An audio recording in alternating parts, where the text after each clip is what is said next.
Bonjour à tous. Bienvenue à ce workshop sur les méthodes d'évaluation d'impact santé voilà, pour lesquelles on a produit du contenu pour répondre éventuellement à la question suivante: est-ce que c'est un outil d'aide à la décision pour les smart cities? Alors aujourd'hui, on va être trois intervenants à vous présenter des informations sur le sujet. Donc il va y avoir mon collègue Julio Diankenda qui travaille à la fois pour le WELL, mais également le Smart City Institute, donc qui organise l'ensemble des conférences.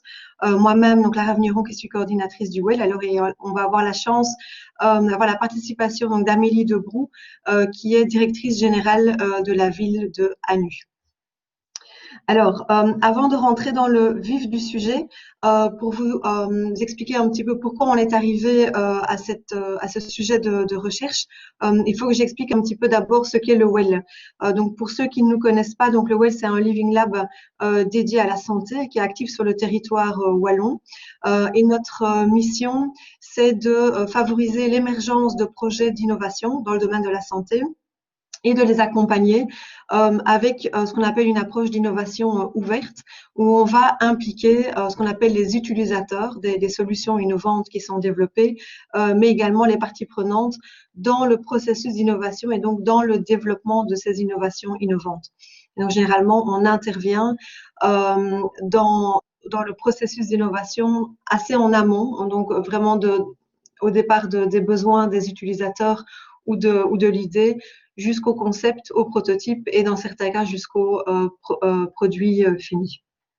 Alors, nos utilisateurs, c'est qui? Eh bien, c'est dans notre cas, comme on est actif dans le domaine de la santé, eh bien, c'est les patients, les seniors de manière générale, et alors tous les acteurs de la santé, les professionnels qui interviennent de manière ou d'une autre dans la thématique et dans le suivi des patients et des seniors.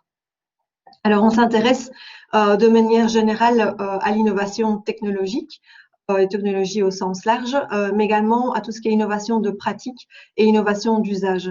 Donc, innovation de pratique, c'est par exemple la manière dont les hôpitaux ont dû se réinventer pour faire face à la crise et où les pratiques métiers finalement ont dû évoluer dans ce cas-ci de manière très rapide. Et les innovations d'usage, eh bien c'est toutes ces situations où finalement des solutions ont été développées pour tel ou tel cas d'application et où on se rend compte que en fait la solution peut être adaptée en fait à d'autres cas d'usage. Donc c'est ces trois types d'innovations que généralement on adresse dans nos projets que l'on fait émerger ou que l'on accompagne. Alors la manière dont on gère en fait ces projets d'innovation, on intervient souvent, on les accompagne avec lors de trois étapes qu'on va appliquer généralement de manière itérative. La première étape, ça va être l'étape d'exploration où l'objectif, en fait, par rapport aux patients et aux professionnels de santé, c'est mieux comprendre ou bien comprendre leurs besoins, éventuellement voir s'il y a des solutions déjà existantes qui répondent partiellement à leurs besoins et de pouvoir à partir de là faire émerger des idées de solutions qui vont répondre à ces besoins. La deuxième phase dans laquelle on va intervenir, c'est des étapes plutôt de co-création. Donc, en fait, une fois qu'on a identifié les besoins, eh bien, c'est de partir dans des phases vraiment d'idéation, de co-création, où on va s'attacher à définir finalement pour une solution qui va répondre à ces besoins, ça va être quoi les fonctionnalités, quel type de solution on va vouloir mettre en place, que c'est plutôt des solutions technologiques qui vont répondre aux besoins ou pas, justement des innovations de pratique ou d'usage. Et donc, on va travailler non seulement avec des utilisateurs, mais également de manière plus générale avec des parties prenantes, avec des experts qui peuvent être par exemple des experts technologiques à la définition et la co-création, la co-construction de ces solutions. Et puis une fois qu'on a alors soit un prototype qui peut être vraiment un prototype très bas niveau, on va dire, ou alors des prototypes plus avancés, voire même un produit quasiment fini, on va évaluer avec les utilisateurs, si possible en environnement réel, si finalement la solution va répondre aux besoins qui avaient été identifiés initialement dans les phases d'exploration. Et éventuellement, si on se rend compte que voilà, ça ne répond pas tout à fait aux besoins, on va repartir alors dans des phases de co-création pour faire évoluer la solution innovante qui est en train d'être développée. Alors, historiquement, donc le WEL, il a plus ou moins, il va avoir 6 ans d'âge. Donc, en étant actif dans le domaine de la santé, en fait, on a été surtout actif sur des projets d'innovation concentrés sur des thématiques liées au médical. Or, on sait que la santé, ça va bien au-delà finalement d'une absence de maladie ou d'une infirmité. Et selon la définition de l'OMS, la santé finalement c'est un état complet de bien-être physique, mental et social. Et ce qu'on sait par ailleurs, c'est que les soins finalement ne contribuent qu'à 20 à 30% de la santé et que le reste dépend de facteurs non médicaux. Et donc ce que ça implique en fait très concrètement dans des projets d'innovation, c'est que je reviens en arrière, c'est que il y a quelqu'un qui est désolée, je fais une petite parenthèse, mais il y a quelqu'un qui est en train de toucher à la présentation au moment où je parle. Et donc, si possible, ce serait bien de ne pas le faire et de laisser en fait les 4 modérateurs traiter de la présentation. Donc, si je reviens ici, je pense qu'il y a une personne qui voilà. Donc là, je fais à nouveau, désolé, une parenthèse, mais apparemment, lors d'une conférence précédente, il y avait eu une personne qui était là juste pour en fait un peu ennuyer les présentateurs. J'espère que c'est pas le cas aujourd'hui. Bon, je ne sais pas très bien comment gérer la situation. Attendez 2 secondes.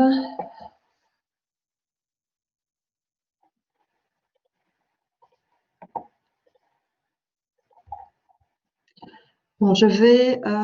oui, je ne sais pas.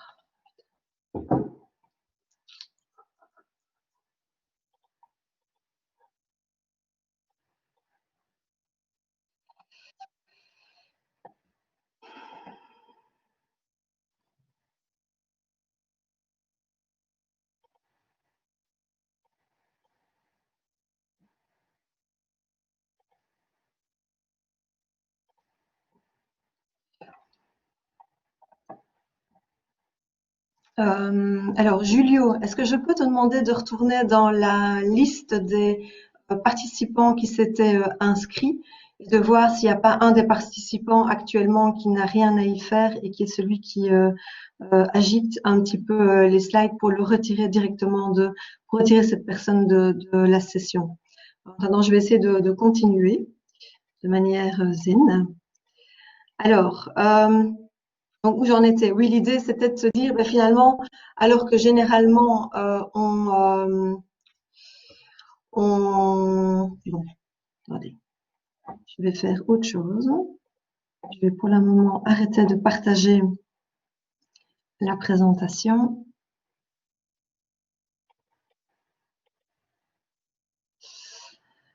Tac, tac.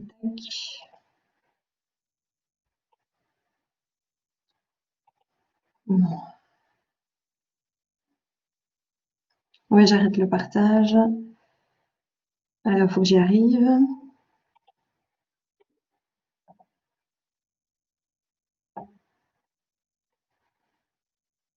Bon. Je vais repasser sur le slide initial et puis à partir du moment où on aura trouvé cette charmante personne qui s'amuse avec la présentation, on essaiera de redémarrer de manière correcte. Donc, je vais plutôt vous décrire en fait les slides que j'avais. En gros, ce qui se passe, c'est que donc ce que je disais, c'est que la plupart de nos interventions jusqu'à présent étaient plus dédiées aux soins. On se rend compte que finalement la santé c'est bien plus large que ça et qu'il y a vraiment moyen finalement d'accompagner des projets qui ne sont pas directement en fait au départ liés aux soins. Et donc je pense par exemple à des projets plutôt liés à l'aménagement du territoire. À l'énergie, à la mobilité, etc. Et de pouvoir en fait insuffler vraiment une réflexion sur finalement comment ces projets vont pouvoir améliorer d'une manière ou d'une autre la santé des citoyens bénéficiaires du projet. Donc on s'est intéressé à cette question et pour ça on a fait entre autres évidemment une revue de la littérature pour voir quel type de méthodologie on peut trouver à l'heure actuelle pour adresser cette réflexion. Et donc, on est tombé en fait sur au moins, alors on pourra vous fournir par la suite pas mal de références, mais il y a en tout cas deux références qui nous ont particulièrement parlé pour adresser cette question. Le premier, c'est un outil qui a été développé par la SBL Culture et Santé, qui s'appelle les déterminants de la santé, où ils ont en fait réalisé vraiment un formidable travail. Ils ont recensé en fait 78 déterminants de la santé qu'on peut trouver dans une série enfin qu'ils ont classé finalement dans 6 catégories. Et donc pour définir c'est quoi en fait la santé d'une personne et la santé d'une population. Alors, les 6 catégories qu'on va retrouver, c'est tout ce qui est, bon, d'une part, les caractéristiques individuelles des personnes. Et là, par exemple, un exemple très facile, c'est l'héritage génétique des personnes. Et donc, ils vont forcément influencer la santé des personnes. Deuxième catégorie, c'est les ressources personnelles. Et donc, par exemple, typiquement, une ressource, c'est la langue et la capacité, quelque part, d'une personne de parler dans la langue du milieu dans lequel il évolue et qui, à nouveau, va influencer la santé. Alors, troisième catégorie, c'est les habitudes de vie. Où là, typiquement, un exemple particulier, ça va être les pratiques alimentaires, par exemple, qu'une personne va avoir. Également, sa connaissance, en fait, des bonnes ou mauvaises pratiques, ici, en l'occurrence, alimentaires, qui peuvent influencer donc sur la santé de la personne.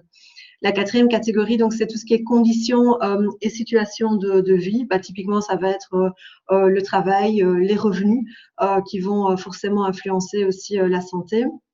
Puis après, il y a les systèmes et les offres collectives. À nouveau, par exemple, l'accès à un système de soins sur le territoire où la population vit est évidemment un facteur très, très important de la santé. Et enfin, le contexte sociétal. Par exemple, on va retrouver là-dedans le régime politique du territoire. Et donc, ils ont réussi finalement à caractériser 78 déterminants de la santé. Et typiquement, ça, c'est un outil en fait qu'on a utilisé par la suite dans la méthodologie qu'on va vous présenter. Un deuxième outil qui est extrêmement intéressant pour adresser cette question, c'est le travail donc qui a été réalisé par l'OMS et donc qui en fait adresse la question des objectifs de développement durable et qui a qui a fait tout un travail pour montrer à quel point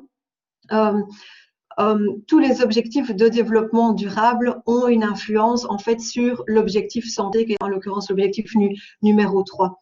Et donc ils ont caractérisé en fait au travers de cette réflexion santé en quoi chaque objectif pouvait avoir une influence sur la santé. Et donc ça passe par exemple par l'objectif de la vie aquatique, de l'égalité des sexes, de la pauvreté, des infrastructures, etc., etc.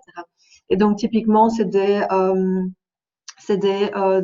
outils qu'on a insufflés finalement dans notre méthodologie pour réfléchir finalement alors ici en l'occurrence on adressait la question des projets Smart City, donc en quoi un projet Smart City, quel que soit son objectif final et pas nécessairement lié à la santé, peut finalement influer sur la santé de la population.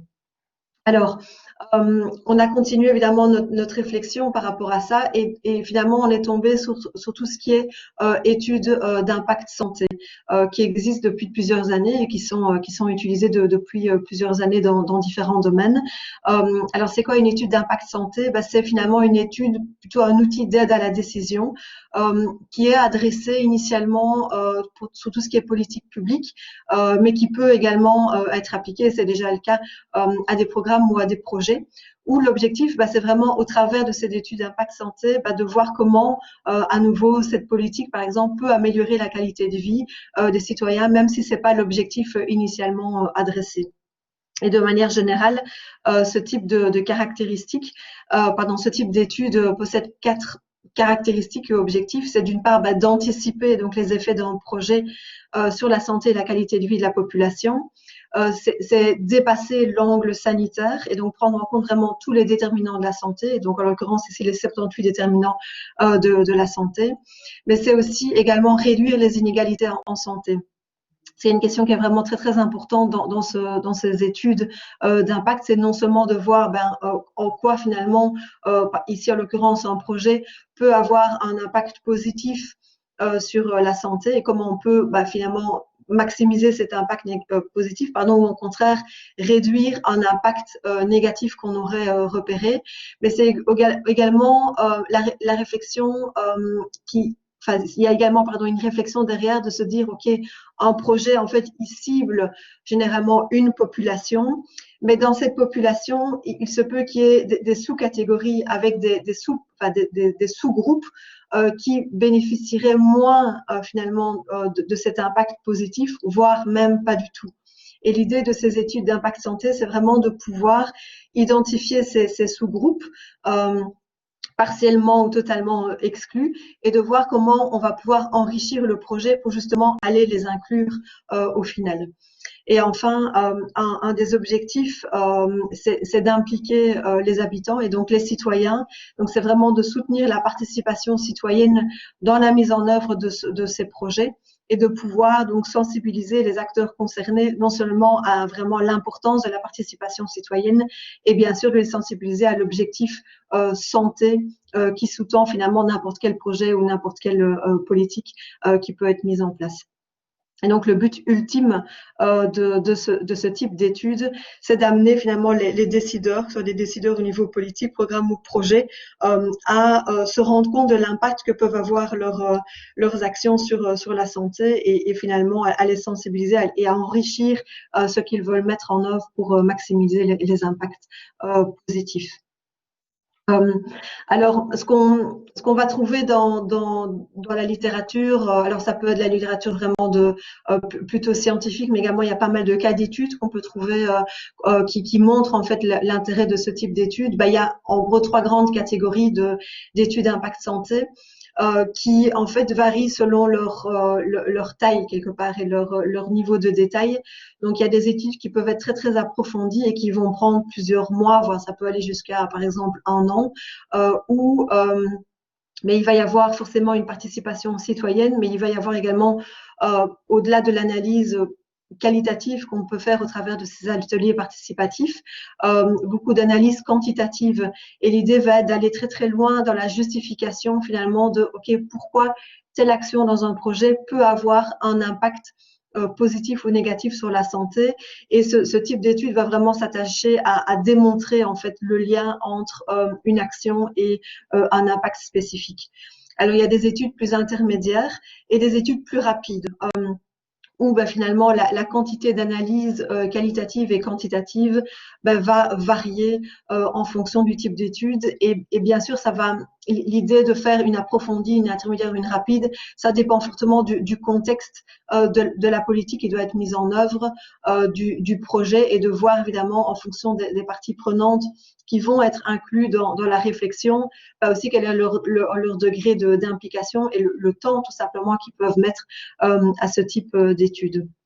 Alors, dans le cadre du WELL, nous, on a plutôt opté jusqu'à présent, dans le cadre du projet de recherche sur lequel on travaille, vers des études très rapides pour pouvoir en fait tester en fait ce type d'études. Et surtout, ce qu'on a voulu en faire, c'est vraiment, entre guillemets, les mettre à la sauce du WELL, c'est-à-dire à la sauce Living Lab, et donc de rentrer beaucoup plus dans une démarche de co-création de projets, ce qu'on a l'habitude de faire, ce qui est notre cœur de métier, et de voir dans cette dynamique vraiment de co-création avec les utilisateurs et les parties prenantes, comment on va intégrer cette réflexion d'impact santé dans nos projets. Alors, on est intervenu en fait, donc notre intervention dans le cadre de cette recherche, elle se fait au travers du projet FEDER Wallis Cities, qui est un projet dédié aux Smart Cities qui regroupe une vingtaine de partenaires sur le territoire wallon, à la fois des universités, des centres de recherche, dont le chef de file est Multitel, et où nous, dans le cadre de ce projet, donc on a vraiment une collaboration très forte avec l'Université de Liège et en particulier l'unité de recherche de Catherine Elzen, et où on est plutôt attaché à la question du futur des Smart Cities au travers à la fois de la participation citoyenne.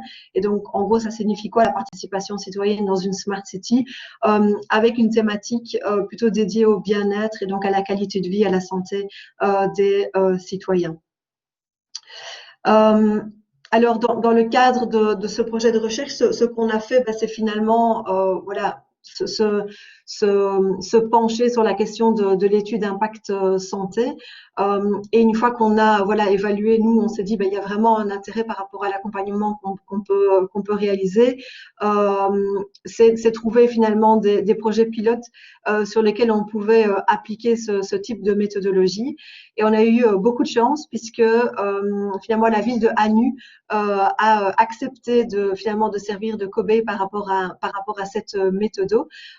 Et c'est la raison pour laquelle on a réalisé durant donc ces 3 derniers mois toute une série de réunions et d'ateliers participatifs pour appliquer cette méthode qu'on va vous expliquer dans la suite de cet atelier. Alors, je vais à nouveau, désolée pour ça, refaire une petite parenthèse parce qu'il y a eu pas mal de messages par rapport à cette difficulté finalement de montrer la présentation. Ok, je vois qu'on est parfaitement en ligne. Et donc, ce que je vais proposer avant de vous présenter la méthode, c'est de passer la parole à Amélie, et donc comme je l'introduisais, qui est directrice générale de la ville de Anu, et lui poser finalement la question suivante. C'est donc Amélie, elle a directement accepté, et donc on la remercie énormément pour ça, donc de pouvoir tester finalement cette étude d'impact santé sur le projet en fait Ride and Buy, donc projet Smart City de la ville d'Anu. Et donc ce que je vais demander à Amélie, c'est de brièvement finalement présenter ce projet Ride and Buy et puis de nous expliquer finalement pourquoi elle a tout de suite vu, enfin j'espère que c'est tout de suite, l'intérêt de cette étude d'impact santé pour le projet et de manière plus générale pour la ville.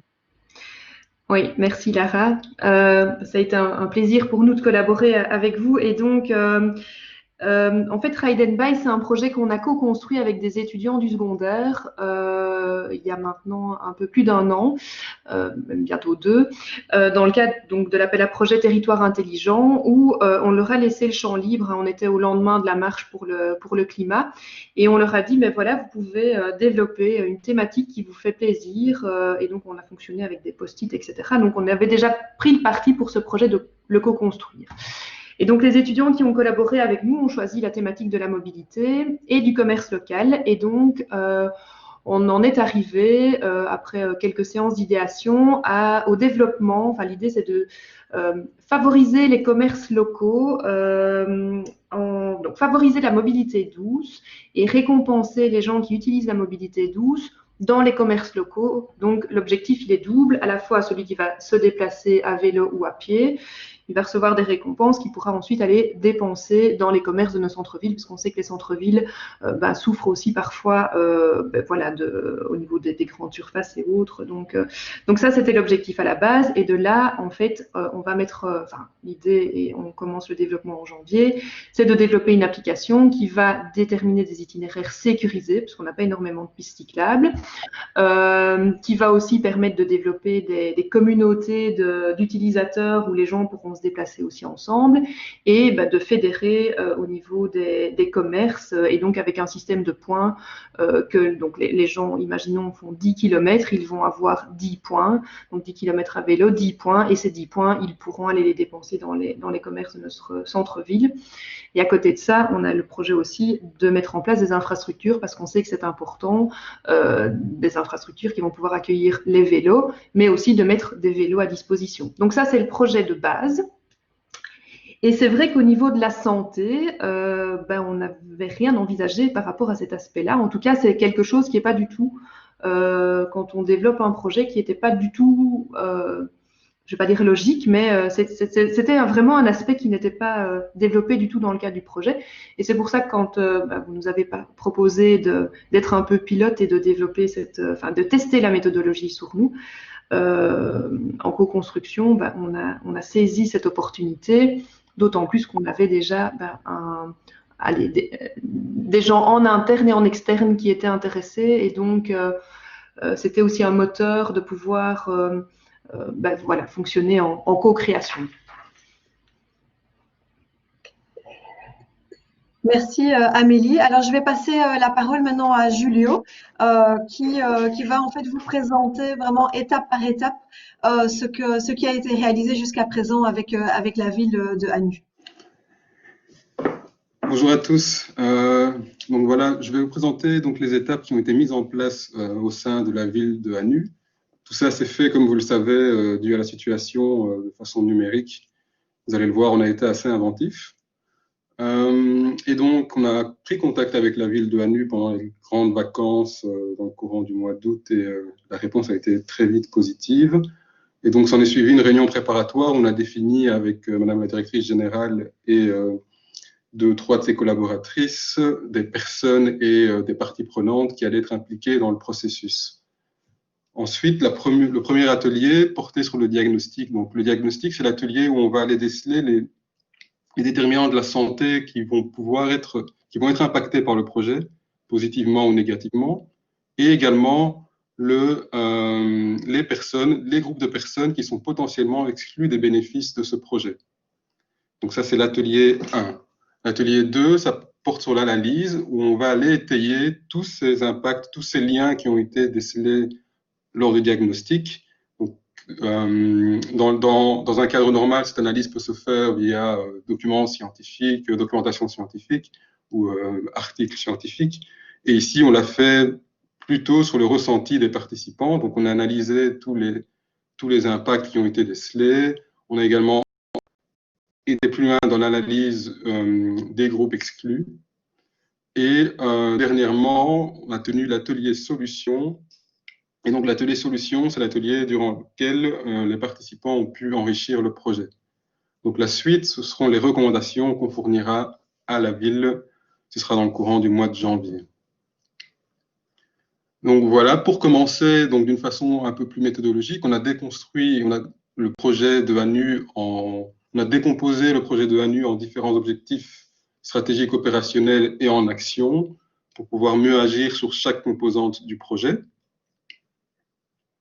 Et donc, lors du premier atelier diagnostic, un premier exercice avait été proposé aux participants, était celui de la construction de l'après-midi d'une personne imaginée qui évoluerait dans le cadre du projet que propose Anu. Et donc, à partir de là, les participants devaient imaginer l'après-midi de cette personne qui, par exemple, prend son vélo, se rend dans un commerce, et via ce récit, les participants ont pu identifier les déterminants de la santé qui sont impactés durant l'après-midi de cette personne. Ensuite, un deuxième exercice a été proposé, c'était de savoir quelles étaient les personnes qui pourraient ne pas bénéficier du projet en fonction des actions qui étaient proposées. Par exemple, l'action installer des parkings vélos s'adresse principalement aux personnes qui ont un vélo, aux personnes qui sont en forme physiquement, qui peuvent faire du vélo, qui n'ont pas peur de la circulation, par exemple. Et donc, à partir de là, via ce tableau, les participants pouvaient désigner les personnes ciblées et également identifier les personnes exclues. Et donc, on a fait cet exercice-ci pour chaque action du projet afin d'aller chercher à identifier toutes ces personnes exclues. Ensuite, donc en fin d'atelier, on a proposé aux participants de se positionner sur les objectifs de développement durable et les actions que le projet de Anu les objectifs que le projet de Anu pouvait rencontrer via ces actions. Et donc, on a pu montrer aux participants que via certaines actions, le projet de Anu pouvait rencontrer tel ou tel ODD qui agissait sur la santé et le bien-être de la population. Et donc, les principaux résultats de cet atelier, donc on a pu familiariser les participants à la thématique des déterminants de la santé, ce qui n'est pas toujours évident, car quand on parle santé, on a toujours l'impression que la santé, ça se passe à l'hôpital ou chez le médecin. On a pu également identifier les déterminants de la santé qui pouvaient être touchés positivement ou négativement par le projet et par ses actions. Identifier 9 profils de personnes potentiellement exclues du bénéfice du projet. Et on a sensibilisé les participants au développement durable, aux objectifs de développement durable.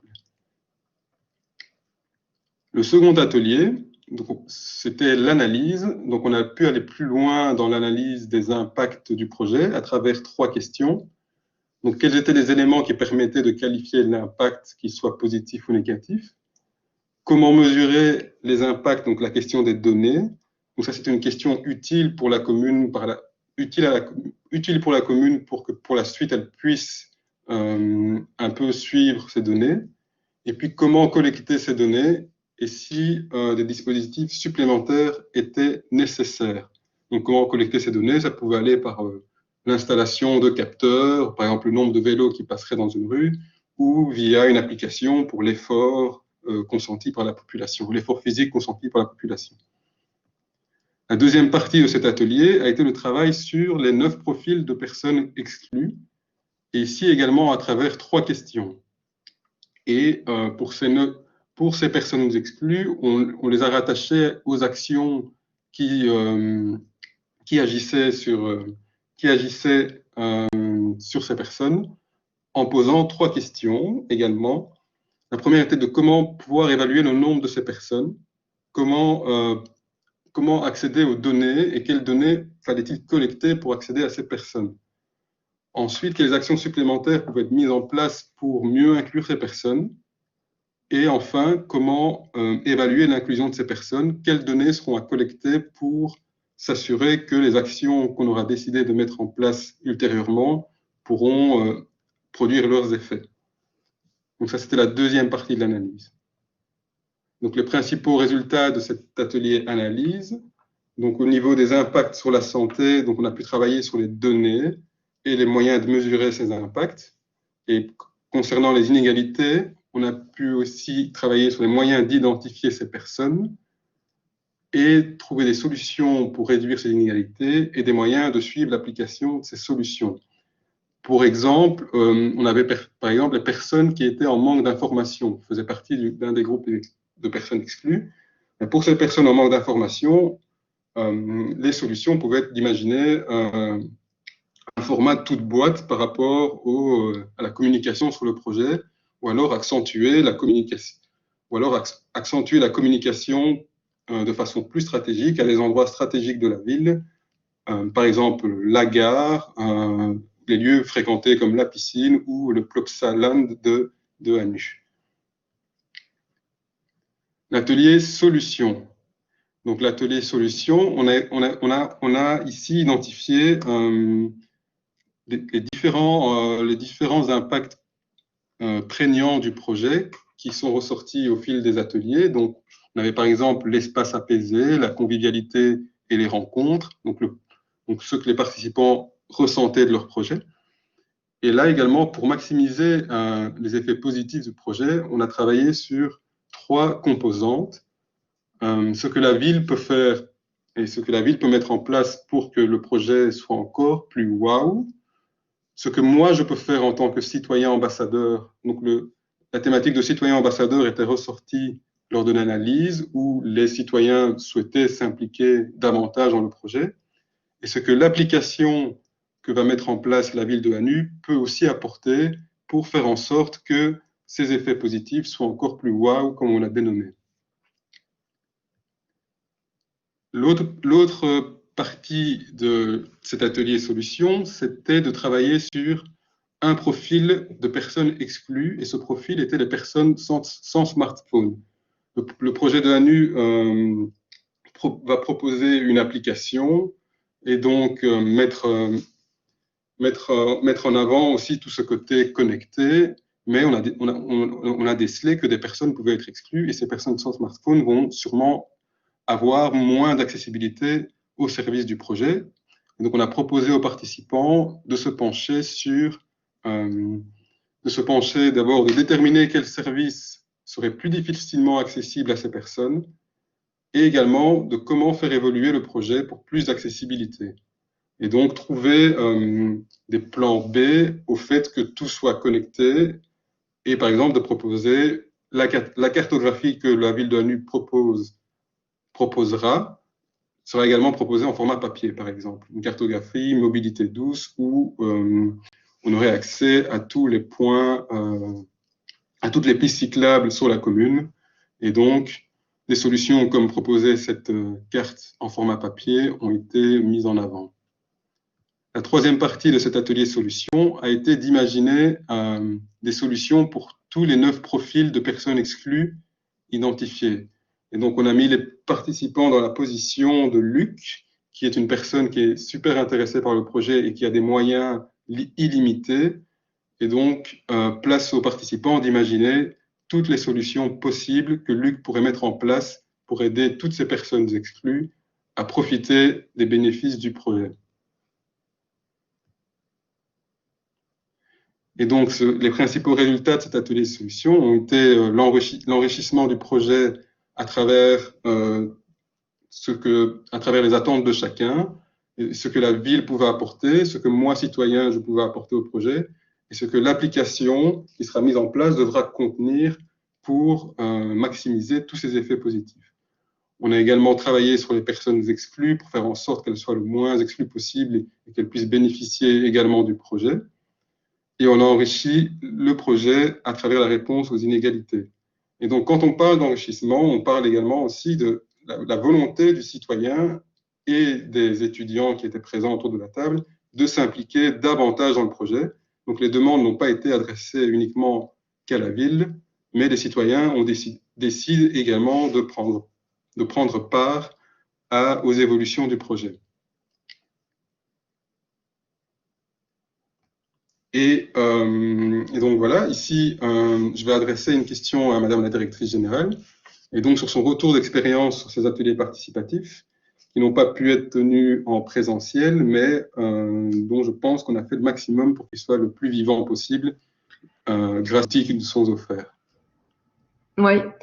Merci Julio. Donc effectivement, c'était inattendu ce confinement n'est pas vraiment propice pour tout ce qui est atelier de participation. Et donc là, c'est vrai que la méthode qui nous a été proposée, qu'on n'avait plus pratiquée depuis longtemps, hein, vous l'avez vu avec des post-it, etc. Tout ça, c'est fait en ligne en fait. Et ça a été assez énergisant pour tout le monde. Donc autour de la table, on avait effectivement des étudiants, un enseignant qui aime beaucoup toutes les mobilités, etc. Donc c'est un de nos référents. Notre responsable PCS, j'ai vu qu'il y avait aussi des gens de Liège, mais donc notre responsable PCS, il y avait notre agent mobilité, notre éco-conseillère, il y avait aussi un agent du CPS, parce que quand on parle d'inégalité, c'est aussi important de pouvoir avoir le point de vue des CPS. Et donc, voilà, la méthode, on avait un peu peur de louper cet aspect participatif et on a su travailler en petits groupes et avec des groupes qui changeaient de manière régulière et ça a vraiment été très efficace. Sur 3 après-midi, finalement, on a réussi, 3 mercredis après-midi, on a réussi à aboutir aux résultats qui nous seront présentés ici au mois de janvier. Et en tout cas, ça a vraiment permis de nous ouvrir les yeux sur toute une série de choses auxquelles on n'avait pas pensé et aussi de voir que parfois, ce n'est pas nécessairement des choses qui méritent des moyens énormes au niveau financier, mais Julio a parlé tout à l'heure, pour les personnes qui n'ont pas de smartphone, par exemple, penser à avoir une carte au papier de nos chemins réservée au mode doux, voilà, c'est tout bête, mais c'est quelque chose auquel on n'avait pas pensé à la base et qui est super facile à réaliser, quoi. Merci. Et donc voilà, pour nous, la prochaine étape sont donc les recommandations qu'on fournira à la ville de Hanu avec donc ce carnet de recommandations qui ont été construites avec les participants. Et ici, notre rôle n'est pas de donner des directives à la ville de Hanu, mais vraiment de faire le bilan de ce qui a été mis sur la table. Et comme je vous le dis, on reste dans une optique réaliste. Et surtout, ce qui a été très impressionnant, c'est vraiment la volonté des participants de s'investir dans le projet, de faire la promotion du projet, d'en parler autour d'eux, d'accompagner les personnes plus âgées à l'utilisation du smartphone, et tant d'autres exemples où le citoyen devient acteur de son projet. Et donc, Amélie, je reviens vers toi. Si tu avais des leçons à tirer de l'EIS, quelles seraient-elles? Tu as droit à 3 leçons. Merci. La première leçon, c'est que dans le cadre du développement de projets dans des administrations locales, en tout cas au niveau communal, peut-être pas au niveau des CPS, mais souvent on oublie justement ces aspects santé et inégalité. Donc ça, vraiment, moi, ça m'a appris qu'on devait être beaucoup plus vigilant par rapport à ça et que c'était pas très compliqué finalement de pouvoir prendre ces aspects-là en compte. Ensuite, ce qu'on oublie souvent aussi, ou ce qu'on a du mal à construire, ce sont des indicateurs. Et que cette méthode nous permet aussi de pouvoir construire des indicateurs et finalement de pouvoir évaluer nos projets.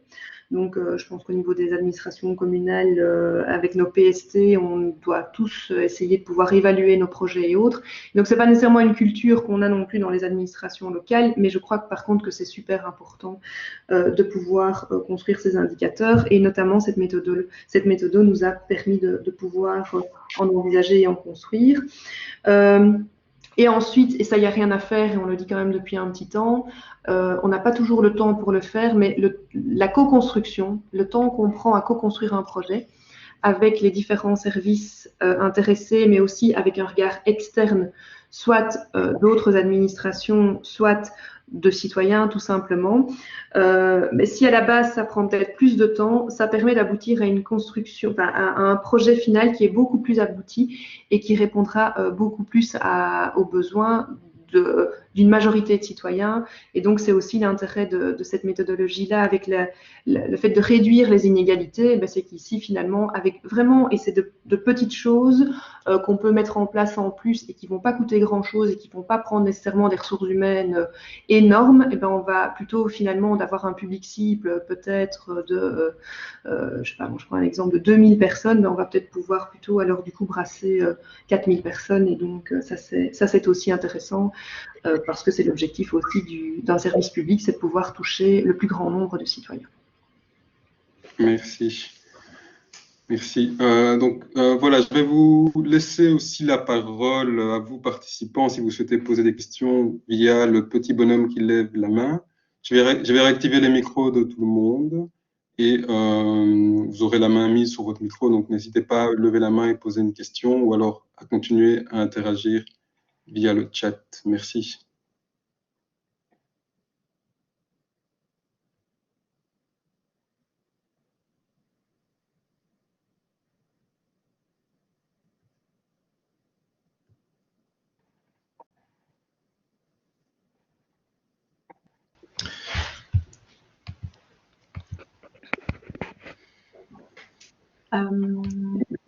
Ingrid Fourny, tu souhaites intervenir? Oui, je veux bien. Merci pour la présentation. J'avais une petite question, c'est concernant la phase diagnostic. Vous nous avez expliqué donc que le groupe avait imaginé l'après-midi d'une personne, donc ça avait été un des exercices proposés. Et sur le profil des personnes qui étaient travaillées, comment ces profils ont été construits?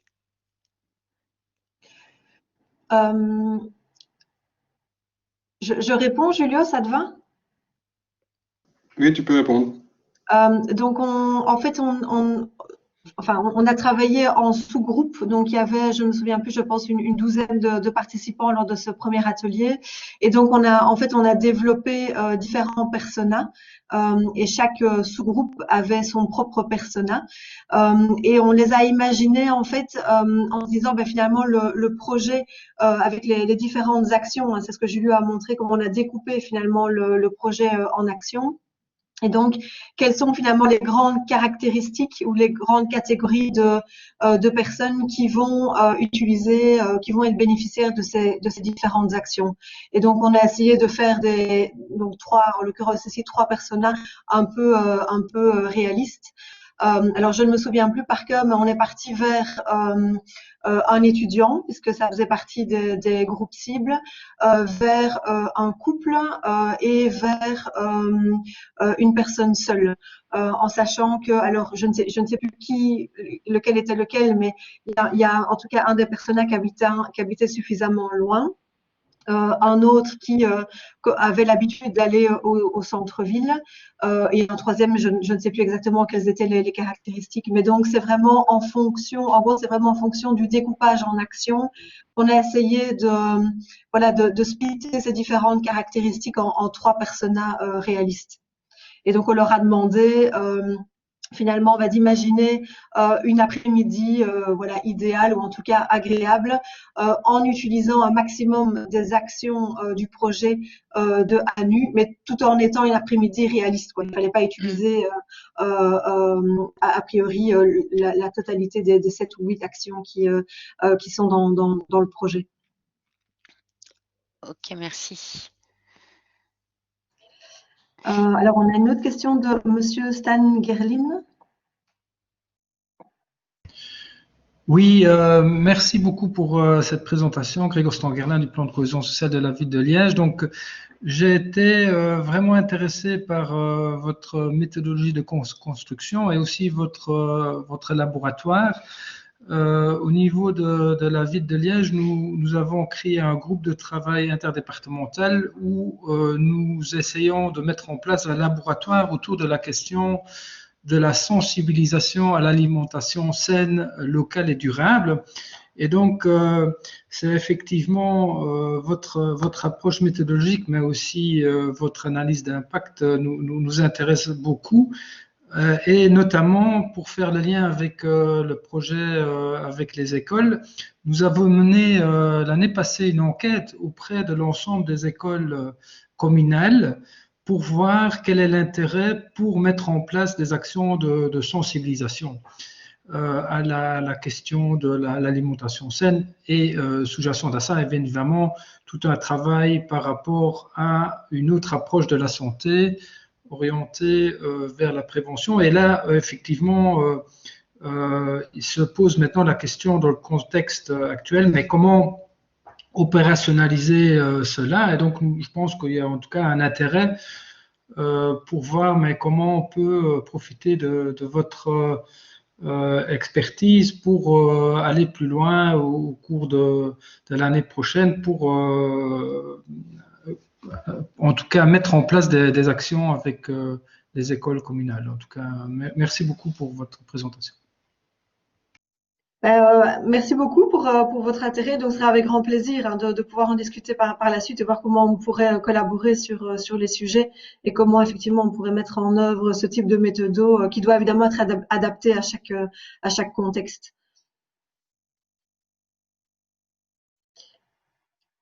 Est-ce que d'autres participants ont encore des questions ou des commentaires à faire par rapport à ce qui a été présenté?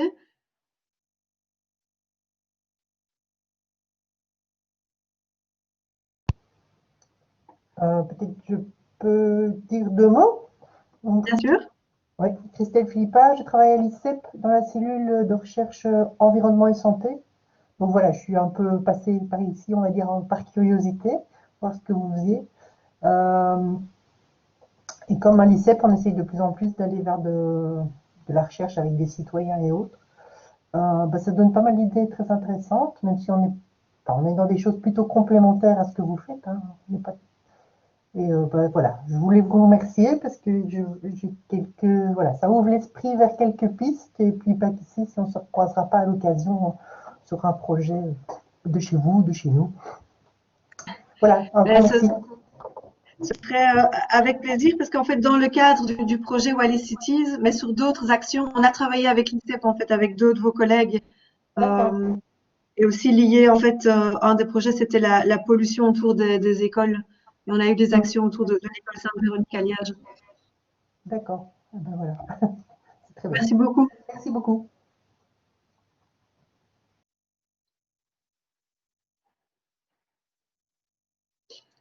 Alors, si plus personne ne veut intervenir, Julio, je te laisse la main pour finaliser. Oui, donc voilà.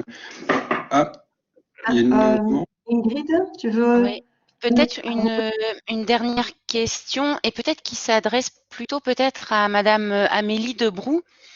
Vous avez cité parmi les 3 enseignements, notamment la question des indicateurs. Vous dites souvent c'est difficile à construire et là la méthode le permet. Et est-ce qu'il vous semble que les indicateurs construits sont facilement pour vous, enfin le suivi de ces indicateurs va être facile par la ville ou peut être facile par la ville? Oui, donc je pense que ce sera facile d'une part, enfin facile. Mais le fait d'avoir une application, on va déjà pouvoir avoir un certain nombre d'indicateurs qui vont arriver grâce à cette application, notamment l'utilisation de l'application, les trajets qui sont réalisés, etc.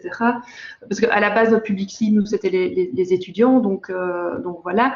Mais on a aussi cette volonté de pouvoir élargir le projet à toute la population anutoise. Et donc là, on était déjà en fait, on remarque qu'il y a parce qu'on a travaillé avec la gestion centre-ville aussi, en fait, on remarque qu'il y a des choses que la gestion centre-ville mettait en place. Où finalement, nous, on va pouvoir aussi aller chercher des données et prendre des indicateurs. Et donc, c'était aussi ça l'intérêt de la méthode, c'est que parfois, on est tellement le nez dans le guidon au niveau de nos projets qu'on ne pense pas qu'il y a d'autres intervenants qui peuvent, le cas échéant, nous apporter un petit coup de pouce. Et finalement, on parle toujours, nous, à l'échelle du 42-80, donc c'est notre code postal, mais tous les acteurs du 42-80 ont peut-être quelque chose, leur petite pierre à apporter à l'édifice. Et donc, voilà. Et donc, ici, moi, j'ai découvert qu'il y avait des infos qui étaient tout simplement dans d'autres institutions et qu'on pouvait aller les chercher facilement. Donc, je crois effectivement que ça va être plus facile. On a créé des ponts, du coup, et que le suivi va en être facilité. Ah, ok, super. Merci. Voilà, merci à tout le monde, merci pour votre participation. J'espère que celle-ci a été un tant soit peu instructif. Donc, n'hésitez pas à prendre contact avec nous par la suite si vous le souhaitez. Vous recevrez également un questionnaire de satisfaction par rapport à cet atelier. Et pour terminer, je souhaite remercier les partenaires de l'événement qui permettent à cet événement d'avoir lieu. Que sont la région Wallonne, Digital Wallonia, KPMG, Schrader, Total et Vinci Énergie. Et donc, merci à tous et n'hésitez pas vraiment à prendre contact avec nous pour poursuivre la discussion ou pour partager des informations ou pour même nous apporter encore plus de savoir. On est preneurs. Merci beaucoup.